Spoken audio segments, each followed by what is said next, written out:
Hey guys, so it's Roleplay Raven here. What we're going to look at today is actually the history of role-playing. So the thing to keep in mind here is I'm not going to be looking at just role-playing, I'm also going to be looking at the roots of it. So the thing that role-playing originates from, or that it stems from, is storytelling. This is just a generic thing. This applies to all different forms of role playing. They have their roots in storytelling. You can think of this as the crazy old lady around a campfire who's telling stories, or you can think of this as ghost stories, or you can think of this as theater, such as improvisation theater, or even a classic Greek tragedy. Any sort of deal like that. Any kind of story.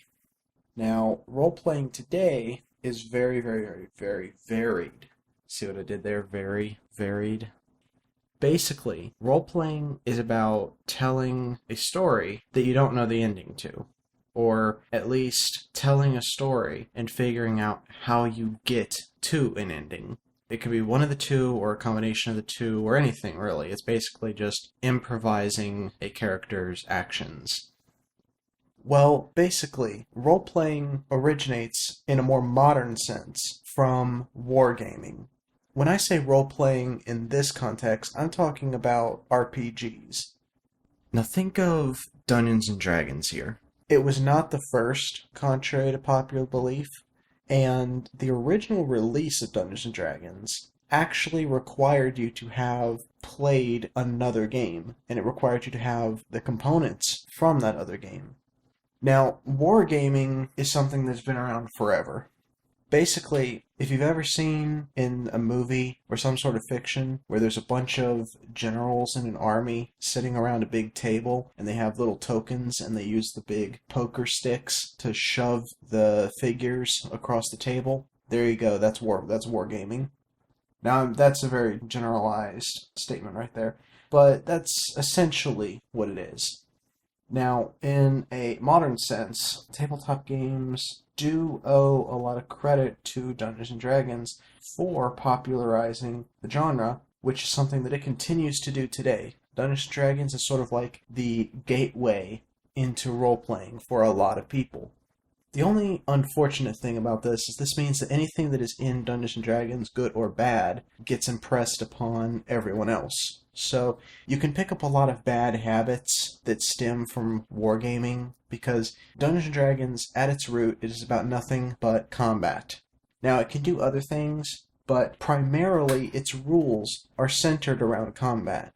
And if you want to do anything other than combat, you're better off doing it with something other than Dungeons and Dragons. So a lot of people who get into role-playing through Dungeons and Dragons, they are stuck in the sort of combat route.